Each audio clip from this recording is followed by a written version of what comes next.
గొర్రె పిల్ల వివాహోత్సవ సమయము వచ్చెను, రండి. గొర్రె పిల్ల వివాహోత్సవ సమయము వచ్చెను, రండి. సర్వాధికారియు సర్వోన్నతుండైనా మన తండ్రిని ఘనపరచి మనమోత్సహించెదమో. గొర్రె పిల్ల వివాహోత్సవ సమయము వచ్చెను, రండి. సిద్ధపడెను వధువు సుప్రాకాశము గల, సిద్ధపడెను వధువు సుప్రాకాశము గల,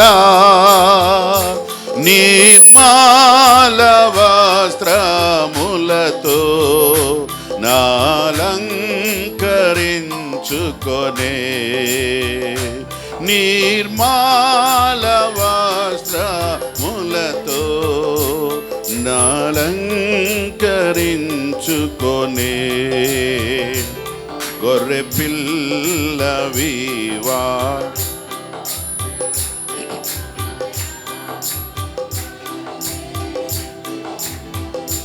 రండి. ప్రేమించి సంఘముకై ప్రాణంబు నీడే ప్రభు, ప్రేమించి సంఘముకై ప్రాణంబు నీడే ప్రభు, పరిశుద్ధ పరచుట కొరకై తానప్పగించుకొనే, పరిశుద్ధ పరచుట కొరకై తానప్పగించుకొనే. గొర్రె పిల్ల వివాహో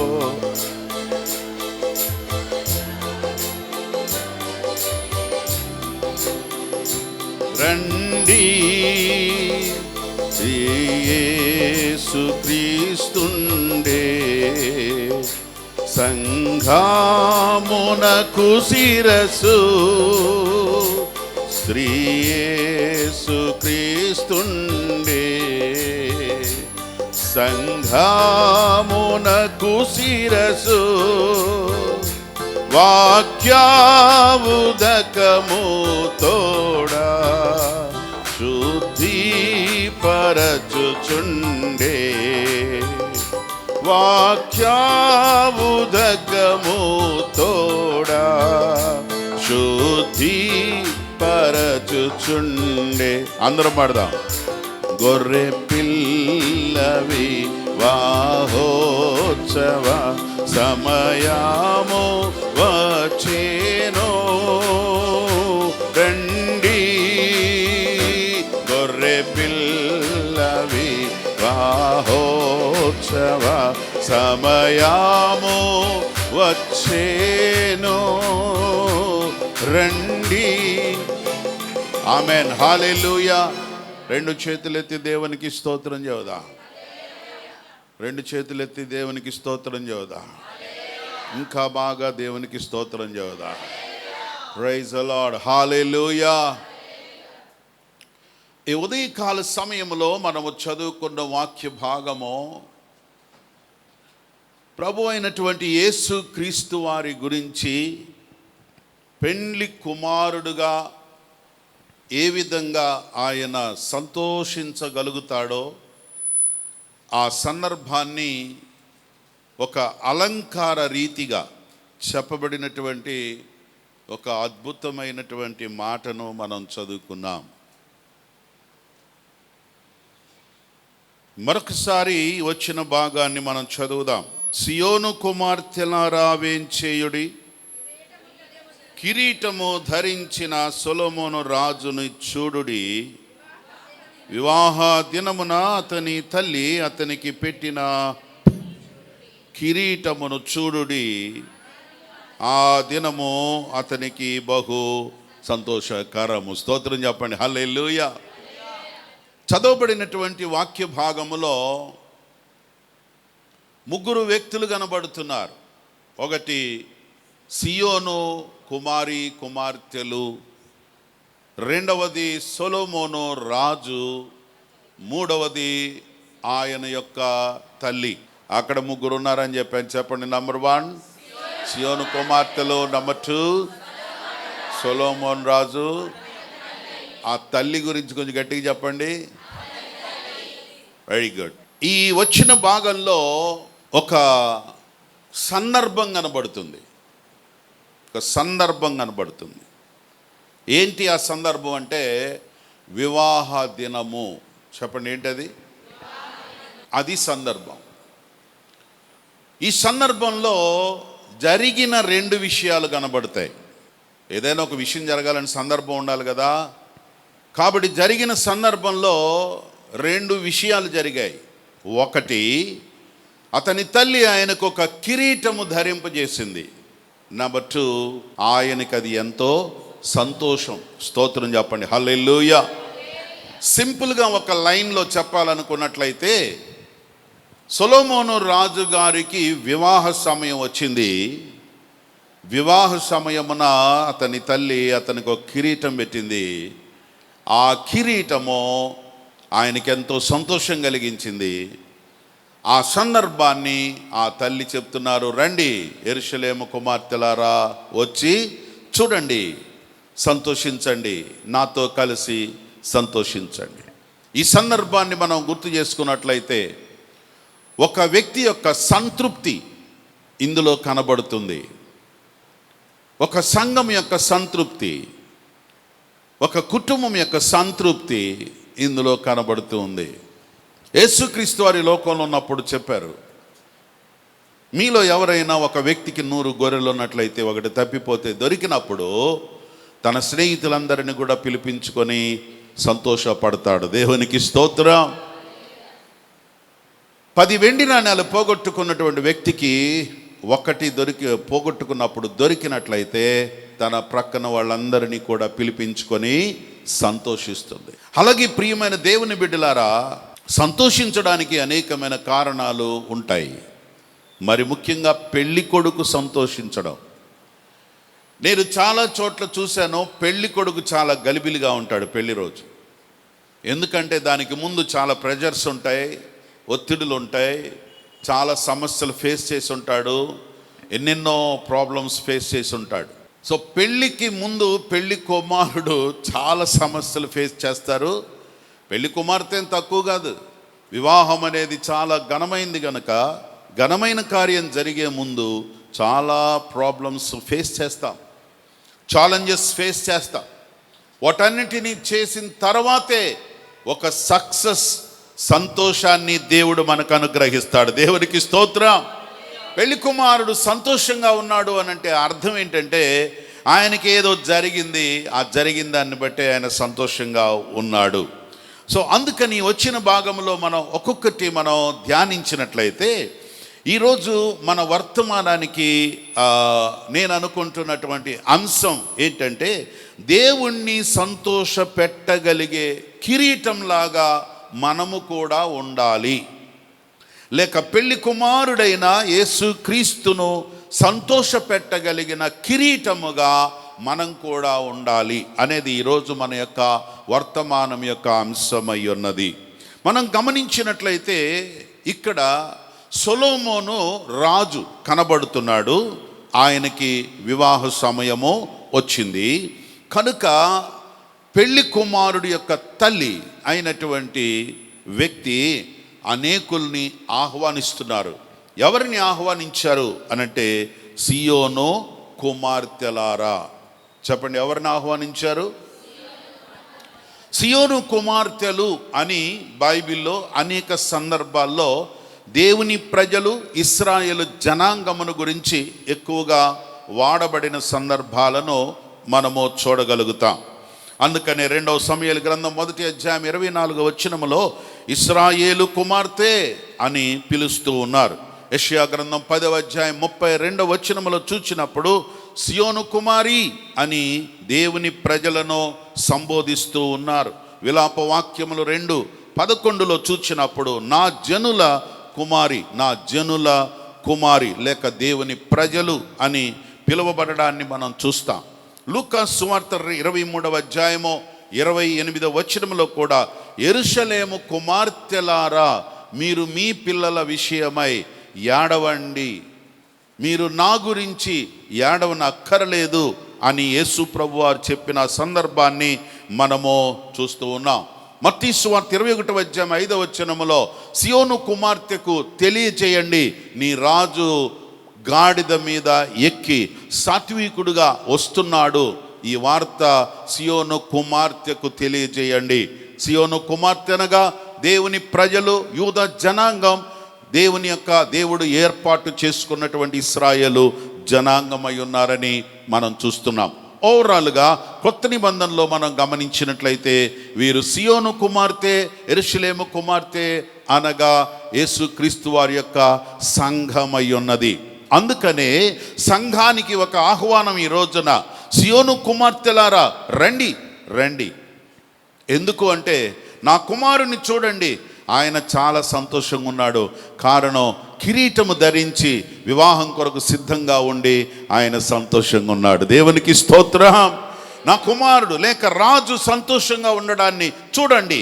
రాజు సంతోషంగా ఉండే సమయాన్ని మీరు కూడా అనుభవించండి. రాజు సంతోషంగా ఉండేటువంటి సందర్భాన్ని మీరు కూడా ఎంజాయ్ చేయండి అనే ఒక గొప్ప ఆహ్వానాన్ని మనం చూస్తూ ఉన్నాం.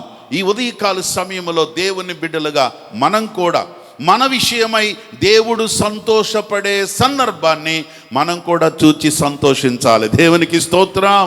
That's why God has welcoming our lives, believers. విశ్వాసులను దేవుడు ఆహ్వానిస్తున్నాడు. నేను సంతోషంగా ఉన్న సమయాన్ని మీరు కూడా వచ్చి చూడండి, నేను సంతోషంగా ఉండే సమయాన్ని మీరు కూడా పాలు పొందండి అని చెప్తున్నటువంటి మంచి సందర్భాన్ని, ఆహ్వానాన్ని మనం చూస్తున్నాం. ఇక్కడ మనం గమనించాల్సింది, చెప్పండి, సియోను కుమార్తెలంటే ఎవరు? ఇశ్రాయేలు జనాంగం. క్రొత్త నిబంధనలో దేవుని ప్రజలు, విశ్వాసులై ఉన్నారు. మనం యేసయ్య బిడ్డలమై ఉన్నాం. స్తోత్రం చెప్పండి, హల్లెలూయా.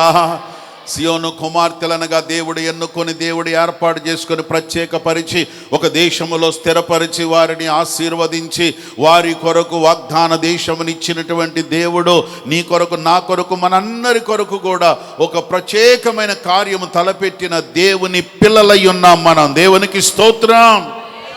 రెండవదిగా మనం ఇక్కడ గమనించినట్లయితే ఇక్కడ సొలొమోను రాజు కనబడుతున్నాడు. చెప్పండి, ఎవరు కనబడుతున్నారు? రాజు కనబడుతున్నాడు. సొలొమోను రాజు అనగా అర్థమేమనగా సమాధానకర్త అనేటువంటి అర్థం. సొలొమోన్ సమాధానపరచువాడు లేక సమాధానకర్త ఉన్నాడు అనే అర్థం ఇచ్చేటువంటి ఒక మంచి పేరు పెట్టడం జరిగింది. ఇది దావీదు కుమారుడై ఉన్నాడు. బత్షెబా వలన కలిగినటువంటి వ్యక్తిగా మనం గుర్తించగలుగుతాం. ఎస్, ఈ సొలొమోను రాజు అనగా ప్రభు అయిన యేసుక్రీస్తు వారికి సాదృశ్యంగా కనబడుతున్నారు. యెరూషలేము కుమార్తెలు విశ్వాసులకు సాదృశ్యంగాను, అలాగనే రాజు యేసుక్రీస్తు వారైన మన రక్షకుడైన యేసుక్రీస్తు వారికి సాదృశ్యంగా కనబడుతూ ఉన్నాడు. ఆది కాండము 14వ అధ్యాయము 18వ వచనము నుండి 20 వచనాలు చదివినప్పుడు అక్కడ షాలేము రాజును గురించి వ్రాయబడి ఉన్నది.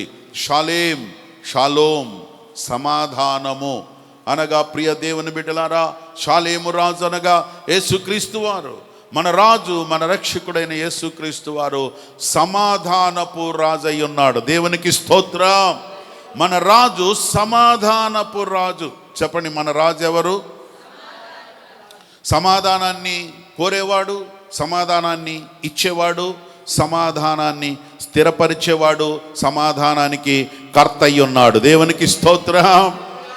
ఉదయకాల సమయమందు ప్రియ దేవుని బిడ్డలారా, రాజు అనగా యేసుక్రీస్తు వారు గనక అయినట్లయితే ఆ యేసుక్రీస్తు వారట కిరీటమును ధరించినటువంటి వాడిగా ఉన్నాడు. యేసుక్రీస్తు వారిని రాజుగా చాలా సందర్భాల్లో బైబిల్లో మనం చూడగలుగుతాం.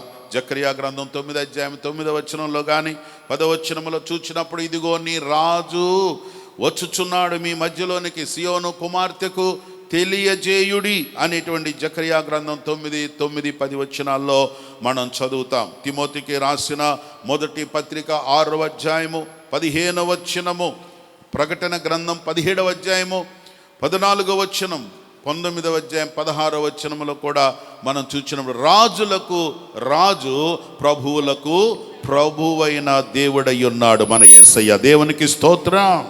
సో ఆయన రాజులకు రాజు, రాజు మాత్రమే కాదు, రాజులకు రాజు అయి ఉన్నాడు. అక్కడ సొలొమోను రాజు గురించి చెప్పబడింది. ఆ రాజే మన ప్రభు అయిన యేసుక్రీస్తు వారు. అందుకని యేసుక్రీస్తు వారు సిలువ వేయబడినప్పుడు మత్తయి సువార్తలో మనం చదువుతాం, యూదుల రాజైన యేసు అనేటువంటి మాట ఆయన సిలువ మీద వ్రాయబట్టాన్ని మనం చూస్తాం. 27వ అధ్యాయం 37వ వచనములో యూదుల రాజు అయినటువంటి నజరేయుడైన యేసు అనే ఆ పైన INRI అనే అక్షరాలతో వ్రాయబడిన విషయాన్ని మనం చూస్తాం. చెప్పండి, సియోను కుమార్తెలు అంటే ఎవరు? మనమే. చెప్పండి, సియోను కుమార్తెలు అంటే ఎవరు? మనమే. మరి రాజు సొలొమోన్ అంటే ఎవరు? మన ప్రభు అయిన యేసుక్రీస్తు వారు. ఓకే, మూడవదిగా ఇక్కడ ముగ్గురు వ్యక్తులు ఉన్నారని చెప్పాను కదా. మూడవ ఒక వ్యక్తి ఉన్నారు. ఆవిడ పేరేంటి చెప్పండి? తల్లి. ఓకే, ఆమె క్యారెక్టర్ తల్లి. ఆమె తల్లి అని, అతని తల్లి అని రాయబడింది. మరి సొలొమోన్ రాజు గారి యొక్క తల్లి పేరు ఇంతకుముందే నేను ఒకసారి చెప్పాను. చెప్పండి, ఏమిటి ఆవిడ పేరు? బత్షెబా. బత్షెబా అనేటువంటి వ్యక్తి ఆయనకు తల్లిగా ఉన్నట్లుగా మనం చూస్తాం. సో నిజంగా ఇట్స్ ఎ గ్రేట్ థింగ్. ఆమె రాజుగారికి భార్య అవ్వడం, ఆ యొక్క ఒక బిడ్డకి జన్మనివ్వడం, ఆ బిడ్డని దేవుడు దావీదు తర్వాత రాజుగా నియమించడం, ఇదంతా కూడా ఒక దేవుని ప్రణాళికలో దేవుడు ఎంత గ్రేషియస్ గాడ్ అనే విషయాన్ని మనం గుర్తించవచ్చు. నేను అప్పుడప్పుడు అనుకుంటూ ఉంటాను, బత్షెబా విషయంలోనే దేవుడు దావీదును గద్దించాడు. నువ్వు పొరపాటు చేసావు దావీదు అని చెప్పాడు, గద్దించాడు. సరి చేసుకున్న వెంటనే ఆమె కుమారుడిని రాజుగా ఎన్నుకున్నాడు. చప్పలు కొట్టి ప్రభు నామాన్ని మహిమపరుద్దాం. దేవుడు ఎంత గొప్పవాడు. God is a good God and gracious God. కానీ మన జీవితంలో దాన్ని రియలైజ్ అవ్వాలి. Realization give great success in our life. ఒక వ్యక్తి యొక్క విజయం ఎక్కడుంది అని అంటే, ఒక వ్యక్తి యొక్క రియలైజేషన్ అంటే పశ్చాత్తాపము, సరిచేసుకోవడము, తప్పును గ్రహించడము, పొరపాటును తెలుసుకోవడము, అతిక్రమమును దాచిపెట్టకుండా దానిని ఒప్పుకొని విడిచిపెట్టడం. అలాంటి స్థితిలో ఎప్పుడైతే ఉంటావో, ఎక్కడ పడిపోయావో, ఎక్కడ తప్పిపోయావో అక్కడే దేవుడు ఉన్నత స్థితికి లేపుతాడు. దేవునికి స్తోత్రం. నాకు ఆశ్చర్యం అదే కలుగుతూ ఉంది. దావీదు గారికి అనేక మంది పిల్లలు ఉన్నారు, కానీ బత్షెబా విషయంలో ఒక పొరపాటు జరిగింది. జరిగిన పొరపాటుని దేవుడు గద్దించాడు. కానీ ఆమె వలన కలిగిన కుమారుణ్ణి దేవుడు నెక్స్ట్ జనరేషన్లో ఆయన్ని రాజుగా తీసుకున్నాడు. Bathsheba, she was very lucky fellow, I think, because God's grace upon her life. ఆ మీద దేవుని కనికరం ఉంది. తల్లి. నేను అనుకుంటాను సొలొమోను రాజు అవడానికి గల కారణం, ఆయన హిస్టరీలో మనం చూసినప్పుడు ఆయనకి చాలా వ్యతిరేకతలు వచ్చాయి. సొలొమోన్ రాజు అవ్వకూడదు అనే వ్యతిరేకతలు చాలా వచ్చాయి. కానీ అలాంటి సిచ్యువేషన్స్లో సొలొమోను దేవుని సన్నిధిలో ప్రార్థన చేశాడు అని అంటే, నేను అనుకుంటాను దావీదు గారి యొక్క ప్రేయర్ లైఫ్ని పుణికి పుచ్చుకున్నాడు గనుకనే నెక్స్ట్ లెవెల్లో దేవుడు అతన్ని ఆశీర్వదించాడు. దేవునికి స్తోత్రం. David is a man of great warrior in the prayer, is a man of prayer. గొప్ప ప్రార్థనా పరుడు దావీదు. ఆ క్యారెక్టర్స్ అన్నీ కూడా సొలొమోనుకు వచ్చాయి. అండ్ సొలొమోన్ రాజు అవడానికి గల కారణం కూడా మరొక కారణం, ఆయన దేవుణ్ణి స్తుతించేటప్పుడు, రాజుల మొదటి గ్రంథం 3వ అధ్యాయం తర్వాత చదువుకోవచ్చు మీరు. దేవా, నా తండ్రి నీకు ఇష్టానుసారంగా జీవించాడు, అలా జీవిస్తే నీ తర్వాత సంతానానికి కుమారుని రాజుగా చేస్తానని మీరు చెప్పారు. ఆ లైన్లో నన్ను మీరు కృప చూపారు అని దేవుణ్ణి స్తుతిస్తూ వచ్చాడు. సో ఆ వాగ్దానాల్ని, ఆ ప్రామిసెస్ని ఆయన ఫాలో అయ్యాడు. అందుకే దేవుడు సొలొమోను రాజుగా చేశాడు. దేవునికి స్తోత్రం. అయితే ప్రియ దేవుని బిడ్డలారా, మరి మన ఇక్కడ సొలొమోను రాజు యేసుక్రీస్తు వారికి సాదృశ్యం అయితే, యేసుక్రీస్తు వారి తల్లి పేరేంటి చెప్పండి? ఏమండి, సొలొమోను రాజు గారి తల్లి పేరు బత్షెబా. మరి యేసుక్రీస్తు వారి యొక్క తల్లి పేరు? అందరూ అదే అనుకుంటారు. కానీ యేసు ప్రభు వారు మాత్రం మీరందరూ అనుకున్నట్టు ఆవిడ కాదు, నాకు వేరే తల్లి ఉందంటాడు. అసలు ఆయనకి తల్లి లేదు, తండ్రి లేడు అని చెప్తున్నాడు. యేసుక్రీస్తు వారికి తల్లి తండ్రి ఎవ్వరు కూడా లేరు. ఎందుకు అనంటే మనమే ఆయన యొక్క తల్లిదండ్రులై ఉన్నాం. ఓ రోజున యేసుక్రీస్తు వారి దగ్గరికి చాలామంది వచ్చి, ఏమండి మీ మదర్ అండ్ బ్రదర్స్ బయట వెయిట్ చేస్తున్నారు, లోపల ఖాళీ లేదు, they want to talk with you అని చెప్పి బయట నుంచి కబురు వచ్చింది. యేసుప్రభు అన్నాడు మత్తయి సువార్త 12వ అధ్యాయం 49-50 వచనాల్లో, ఎవరండి నా తల్లిదండ్రులు? 46వ వచనం నుండి కనుక చదువుకున్నట్లయితే 50వ వచనం వరకు, నాకు తల్లిదండ్రులు ఎవరు అనంటే, ఇక్కడ నా చుట్టూ ఉండి నా వాక్యమును వింటున్న మీరే నా తల్లిదండ్రులై ఉన్నారు. లేదండి మరియమ్మ గారును అందరూ బయట ఉన్నారు, వాళ్ళ పిల్లలు కూడా బయట ఉన్నారు అనంటే, నో, ఎవరైతే దేవుని వాక్యము విని దాని ప్రకారం చేస్తూ వెంబడిస్తూ ఉన్నారో అట్టి వారే నాకు తల్లి తండ్రి అయి ఉన్నారు. ఇప్పుడు నేనంటాను, ఎక్కడున్న వాళ్ళందరూ కూడా యేసయ్యకి తల్లిదండ్రులే అని. నువ్వు అవునన్నా కాదన్నా, ఎవరైతే దేవుని వాక్యమును ప్రేమించి దేవుని వాక్యానుసారంగా జీవిస్తూ దేవుని సన్నిధిలో గడుపుతున్నారో వారందరినీ కూడా యేసయ్య నా తల్లిదండ్రులు అని ఫీల్ అవుతున్నాడు. నమ్మితే స్తోత్రం చెప్పండి, హల్లెలూయా. ఎవరైతే దేవుని వాక్యమును శ్రద్ధగా వింటూ, ఆయన మాట వింటూ, ఆయన ప్రకారం జీవిస్తూ, ఆయన చెప్పిన ఉద్దేశములను నెరవేరుస్తూ ఉంటాడో, యేసుక్రీస్తు వారు వారిని చూచేమనుకుంటాడంటే, these are the people of my mother and father, నా తల్లిదండ్రులు వీరు అని ప్రభువారు తెలియజేశారు. కాబట్టి ఇక్కడ కూడా మనం విశ్వాసులు తల్లి స్థానంలోకి వచ్చాం. ఇప్పుడు విశ్వాసులు ఎన్ని స్థానాల్లోకి వచ్చారో తెలుసా? మొదటిగా విశ్వాసులు ఎక్కడున్నారు? సియోను కుమార్తెలు విశ్వాసులై ఉన్నారు. రెండవది రాజుగారి తల్లి అయిన బత్షెబ స్థానంలోకి నీవు నేను మనందరం కూడా వచ్చాము. మన యేసయ్య తల్లి అయినటువంటి ఒకవేళ మరియమ్మ స్థానంలోకి నీవు నేను మనందరం కూడా ఉన్నాము అంటే దట్ మీన్స్ మరియమ్మ గారు పక్కన ఉంటారని కాదు, ఆమె స్థానం ఆమెదే. కానీ ప్రభు చెప్పింది ఏంటంటే, ప్రభు ఫీల్ అయ్యేది ఏంటంటే, ఎవరైతే ఆయన విశ్వాసులుగా ఉన్నారో వారందరూ కూడా ఆయన యేసయ్యకి తల్లిదండ్రులై ఉన్నారు. స్తోత్రం చెప్పండి, హల్లెలూయా. అండ్ ఇక్కడ మనం గమనించినట్లయితే ఈ ముగ్గురు కూడా కలుస్తున్నారు. తల్లి ఆహ్వానించింది, సియోను కుమార్తెలారా రండి, మీరు ఆనందించండి అని చెప్తూ ఉన్నారు. ఎందుకు అనంటే ఒక సందర్భం ఉందని చెప్పాను కదా. చెప్పండి, ఏంటి ఆ సందర్భం? వివాహ దినము వచ్చింది. చెప్పండి, ఏమొచ్చింది? ఏదో ఒక రోజు పెళ్లి రోజు రాకుండా ఉంటుందా? వస్తుంది ఖచ్చితంగా, ప్రతి ఒక్కళ్ళకి వస్తుంది. కొంతమంది పెళ్లి రోజు రాకూడదు అనుకుంటారు. అలా అనుకోమాకండి, పెళ్లి రోజు రావాల్సిందే.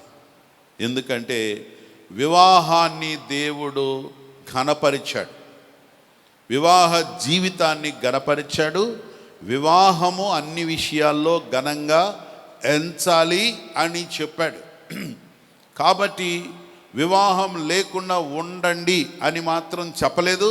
కారణం ఏంటంటే అలాంటి ఉద్దేశం కనుకుంటే ఆదాముకు పెళ్లి చేసేవాడు కాదు, ఈరోజు ఇన్ని బాధలు పడేవాడు కాదు.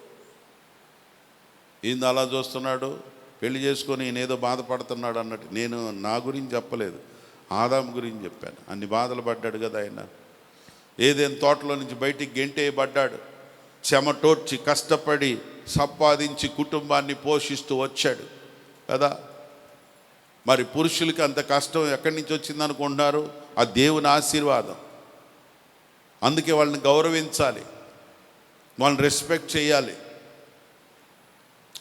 కష్టపడ్డావులే అనమాకండి, కష్టపడే ప్రతి వ్యక్తిని కూడా గౌరవించాలి. మేము పొద్దున్న లేచిన కాడి నుంచి ఇంట్లో కష్టపడుతున్నాంలేండి అని అంటుంటారు. కష్టపడాలి, అందరం కష్టపడాలి. ఏం చేద్దాం, అక్కడ వాడు సైతాన్ని కూడా చేసిన పని వల్ల అందరూ ఏదైనా తోటలో నుంచి బయటకు వచ్చి ఎవరు పని వాళ్ళు దొరికినట్టు చేసుకుంటుంటే అందువల్లనే ఆ పనిని ఆశీర్వదిస్తానన్నాడు. దేవునికి స్తోత్రం. నీ చేతులు కష్టార్జితాన్ని ఆశీర్వదిస్తానని చెప్పాడు కదండి. అందువల్ల ఏం భయపడిన అవసరం లేదు. కష్టపడినా కూడా కష్టాన్ని దేవుడు వర్ధిల్ల చేస్తాడు. Praise the lord.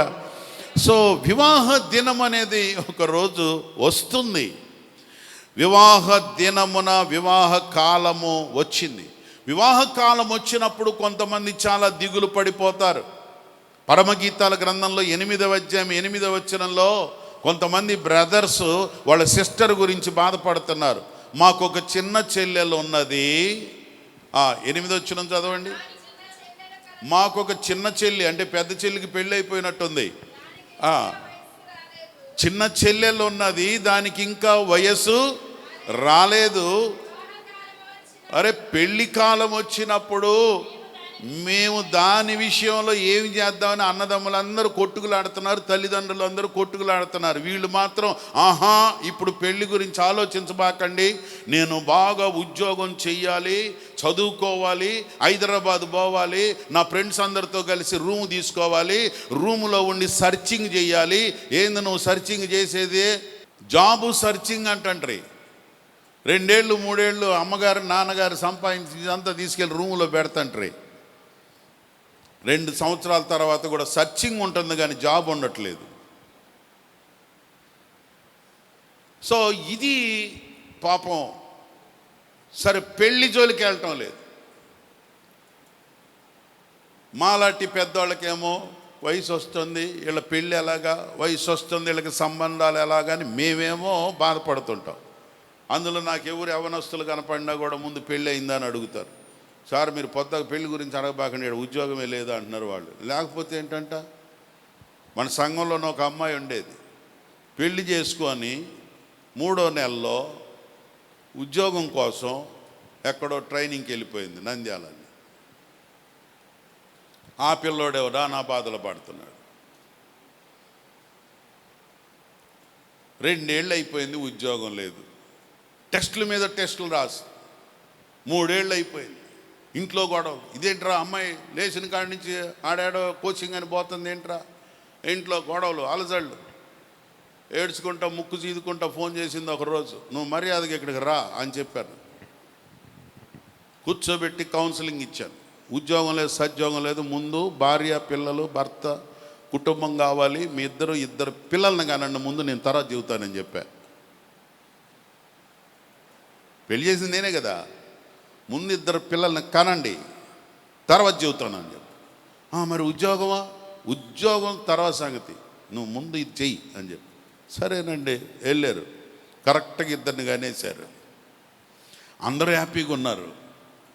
అయ్యగారండి ఇప్పుడు ఉద్యోగం వెళ్ళో ట్రై చేయి, ఇప్పుడు వెళ్ళో.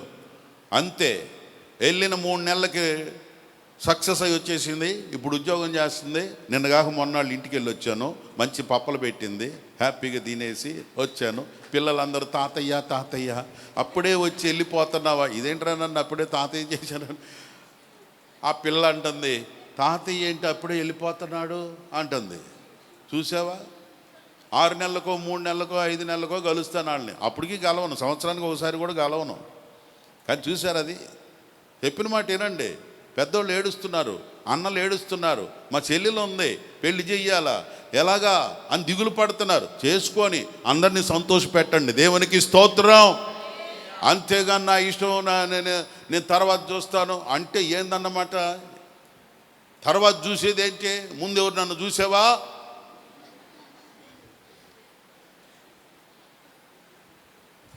మాకు చెల్లెలు ఉంది, దానికి వివాహ టైం వస్తుంది, కానీ దానికేమో మైండ్ పెరగలేదు, బుర్ర పెరగలేదు, ఎక్కడో ఆలోచిస్తుంది ఏమి చెయ్యాలా అని బాధపడుతున్నారు. కానీ సొలొమోను తల్లిగారైతే సంతోషపడుతుంది. నా బిడ్డ ఎంత మంచాడు, నాన్న పెళ్లి చేసుకో నాన్న అనగా సరే మమ్మీ అన్నాడు కాబోలు. అందుకే సంతోషంగా ఉంది. కుమార్తెలారా రండి, నా కుమారుడికి పెళ్లి టైం వచ్చేసింది, ఆడికి ఒక కిరీటం పెట్టింది చూడండి అని సంతోషంగా అందరిని ఆహ్వానిస్తున్నారు. దేవునికి స్తోత్రం. కానీ ఈ మధ్య ఏం జరుగుతుంది తెలుసా? పెళ్ళయిందా, మమ్మల్ని పిలవలేదు, అది ఏదో జరిగిపోయిందిలే అని చెప్పుకోవాల్సి వస్తుంది. ప్రతి తల్లిదండ్రులు అదే పోడు, అదే బాధ. మమ్మల్ని పిలవలేదే, ఏం పిలుస్తాను, పేరుని పిలవలేదులే అని చెప్పుకొని బాధపడుతున్నారు. కానీ సొలొమోను రాజుగారి యొక్క తల్లి అయితే, సోను కుమార్తెలారా రండి, నా కుమారుణ్ణి చూడండి, కిరీటం పెట్టుకున్నాడు, పెళ్లి రోజు వచ్చేసింది, గానా బజానా భజంత్రీలు వచ్చేసాయి, హ్యాపీగా అందరూ కూడా రండి అని కబురెట్టుకుని పెళ్లి చేసుకునే సంతోషం కలిగిన తల్లిగా ఉంది. చప్పళ్ళు కొట్టి ప్రభునామాన్ని మహిమపరుద్దాం. తల్లిదండ్రులకు సంతోష పెట్టండి. కని పెంచి 25 ఏళ్ళు చేసినందుకు వాళ్ళు హ్యాపీగా ఉండేటట్టు చెయ్యండి. వాళ్ళు నలుగురిని పిలుచుకొని అందరు రండి బాబు, పెళ్ళిలో రండి, భోజనం చేయండి, మా పిల్లల్ని దీవించండి అని చెప్పుకునేటట్టు చేయబాకండి. యాడ్నో సైగ్గా వెళ్ళిపోయేది, ఎక్కడెక్కడో ఏదేదో అయిపోయిందిలే అనుకుంటూ అలాంటి పనులు చేయకండి. తల్లిదండ్రులని సంతోష పెట్టాలి. పరమగీతాల గ్రంథం 3వ అధ్యాయం 11వ వచనములో వివాహ దినము ఆయనకి సంతోషం కలిగింది. స్తోత్రం చెప్పండి, హల్లెలూయా. వివాహం రోజున తల్లిదండ్రులు సంతోషంగా ఉన్నారు, వివాహం రోజున పెళ్లి కొడుకు కూడా సంతోషంగా ఉన్నారు. స్తోత్రం చెప్పండి, హల్లెలూయా.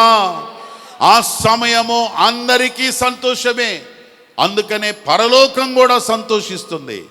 ప్రకటన గ్రంథం 19వ అధ్యాయము 7వ వచనములో గొర్రె పిల్ల వివాహ మహోత్సవ సమయము వచ్చింది, రండి మనందరము కూడా సంతోషపడదాం. దేవునికి స్తోత్రం. యేసయ్య మన యొక్క పెళ్లి కుమారుడుగా రాబోతున్నాడు. సంఘం పెళ్లి కుమార్తెగా సిద్ధపడాలి. కుమారుడైనటువంటి యేసుక్రీస్తు వారు మన కొరకు ప్రాణం పెట్టి మనల్ని రక్షించి మనల్ని విమోచించి తన రక్తము పెట్టి కొనుక్కున్నాడు మనల్ని. మనము కొనబడిన వారము. యేసయ్య మనలను కొన్నాడు. ఆయన వివాహ దినాన్న నిన్ను బట్టి నన్ను బట్టి మనలను బట్టి పెళ్లి కుమార్తె సిద్ధంగా ఉంది అని కుమారుడు సంతోషించేలాగా మనము కూడా ఆ అవకాశాన్ని ఇవ్వాలి. దేవునికి స్తోత్రం. పెళ్లి కుమార్తెగా మనం సిద్ధపడవలసిన మంచి సమయం. పెళ్లి కుమారుడు కానీ, పెళ్లి కుమార్తెకి సంబంధించిన వారు కానీ, పెళ్లి కుమారుడికి సంబంధించిన వారు కానీ అందరూ సంతోషించేలాగా సిద్ధపడాలి. పెళ్లి కుమార్తె సిద్ధపడాలి. ఈరోజు సంఘం రాకడ గురించి, పెళ్లి గురించి సిద్ధపడే స్థితిలో లేదు. నేను ఈ జనరేషన్లో వాక్యాలన్నీ వింటున్నాను. పాస్టర్లు అందరూ కూడా ఏ బోధలు చేస్తున్నారు. కుంగిపోయావా, నలిగిపోయావా, చచ్చిపోతున్నావా, నిన్ను వదిలిపెట్టారా, నువ్వు దూరం అయిపోయావా, నువ్వు ఏడ్చుకుంటా కూర్చున్నావా, దిగులు పడుతున్నావా, రా నీకెందుకు నిన్ను లేపుతా. 10 సంవత్సరాలు పోయినా కూడా ఎవడుగా దిగులు తీసేవాడు లేడు. ఎక్కువైపోయినాయి. ఎవరి దగ్గరికి పోతే ఎవడు ఆదరణకరమైన మాటలు చెబుతాడు, దానిలోనే ఉన్నాడు. కానీ యేసయ్య వస్తున్నాడు, యేసయ్య రాకడ కొరకు నేను సిద్ధపడాలి అనేటువంటి ఒక అంశాన్ని మర్చిపోయింది సంఘం. సంఘం సిద్ధపడాలి. దేవునికి స్తోత్రం.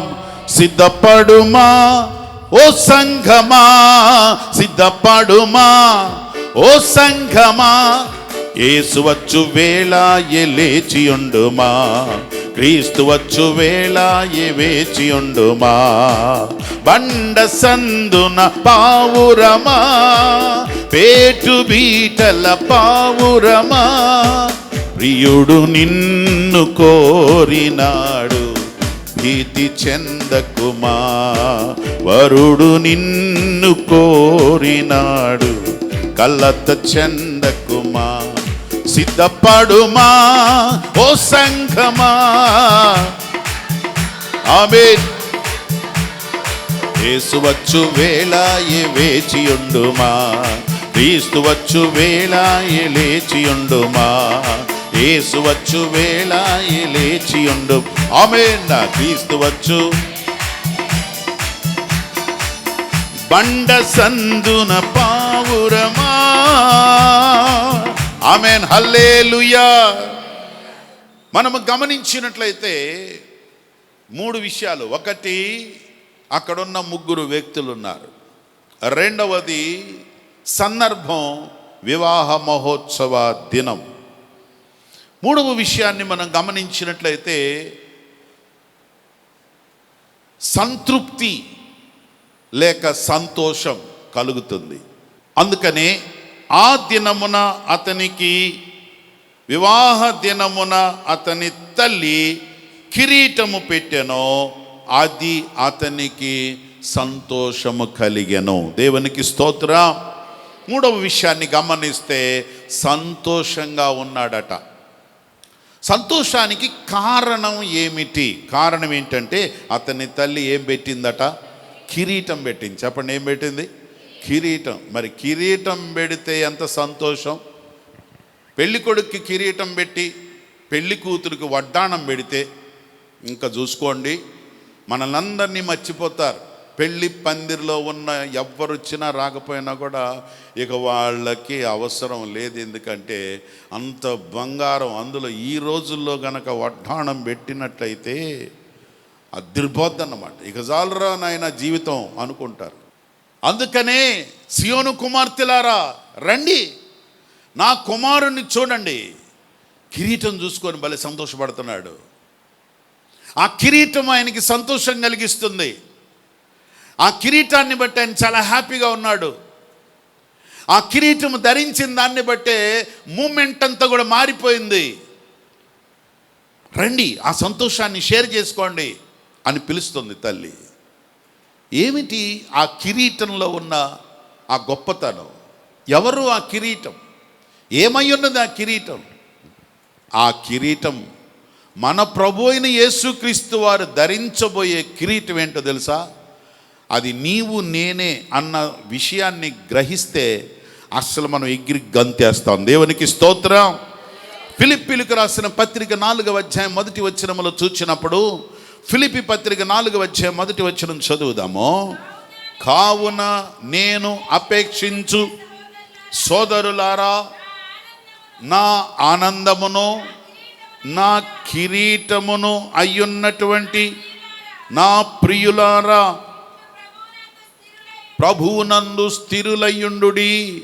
మీరు నాకు ఆనందము కలుగజేసే కిరీటము మీరు కాదా? స్తోత్రం చెప్పండి. హల్లెలూయా.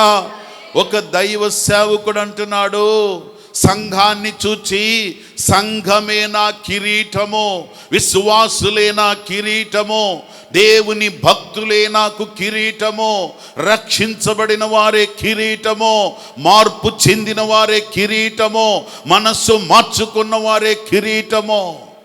అందుకనే ఒక దైవ సేవకుడికి సంఘం కిరీటమైతే మన యేసయ్యకి ఒక కిరీటము కాదు, ఎన్ని కిరీటాలు ఉన్నాయో తెలుసా? అందుకనే ప్రకటన గ్రంథములో 19వ అధ్యాయములో 12వ వచనములో చూచినప్పుడు ఆయనకు అనేకమైన కిరీటములు ఉండెను. చదువుదాం ఒకసారి. ఆయన శిరస్సు మీద ఒకటి కాదు చెప్పండి, ఎన్ని ఉన్నాయి? అనేకమైన కిరీటములు ధరింపజేయబడిన వాడు. చప్పట్లు కొట్టి ప్రభు నామాన్ని మహిమపరుదాము. కిరీటము విశ్వాసులైతే యేసుక్రీస్తు వారి తల మీద అనేకమైన కిరీటాలు ఉన్నాయి. నీవు నేను మనందరం కూడా గొప్ప కిరీటమై ఉన్నాం. దేవునికి స్తోత్రం. దేవుడు అంటాడు, అసలు జకర్యా గ్రంథం 9వ అధ్యాయం 16వ వచనములో ఈ వచనం చదువుకొని మనం ముందుకెళ్ళిపోదాం. 9వ అధ్యాయం 16వ వచనములో, నా జనులు ఎలా ఉన్నారు అంటే కిరీటమందలి రత్నములను పోలిన వారిగా ఉన్నారు. స్తోత్రం చెప్పండి, హల్లెలూయా. దేవుడు మనల్ని ఎలా ఫీల్ అవుతున్నాడంటే, విశ్వాసులు కిరీటమైతే అలాంటి కిరీటాలు అనేకము ధరిస్తే ఆ కిరీటాల్లో విశ్వాసులందరూ కూడా రత్నములను పోలిన వారిగా ఉన్నారు. చప్పట్లు కొట్టి ప్రభు నామాన్ని మహిమపరుదాం. విశ్వాసి ఒక కిరీటముగా ఉండడం, పెళ్లి కుమారుడైన రాజులకు రాజు ప్రభులకు ప్రభు అయిన యేసుక్రీస్తు వారికి నిజమైన సంతోషం. నేను కిరీటముగా మార్చబడాలి. దేవునికి స్తోత్రం.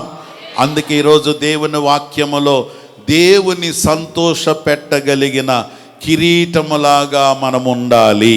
ఆమేన్ చెప్పండి, మాట చెప్పండి మరొకసారి. దేవుని సంతోష పెట్టగలిగిన కిరీటములాగా నేను ఉండాలి. మూడోసారి చెప్పండి ఒకసారి.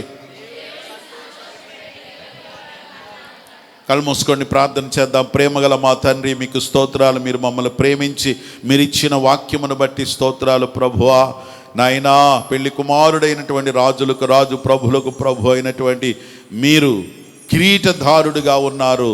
అది మా అందరికీ సంతోషం, మీకు సంతోషం కలిగించే రీతిగా ఉన్నది అని నీ వాక్యం ద్వారా నేర్చుకున్నాం. మేమందరము కూడా అలాగున తండ్రి మీ కొరకు జీవించి మీరు సంతోషపడే, మీరు ఇష్టపడే రీతిగా మా జీవితాలు సిద్ధపరచుకోవడానికి సహాయము చేయమని యేసు నామమున ప్రార్థించుచున్నాము తండ్రి. ఆమేన్.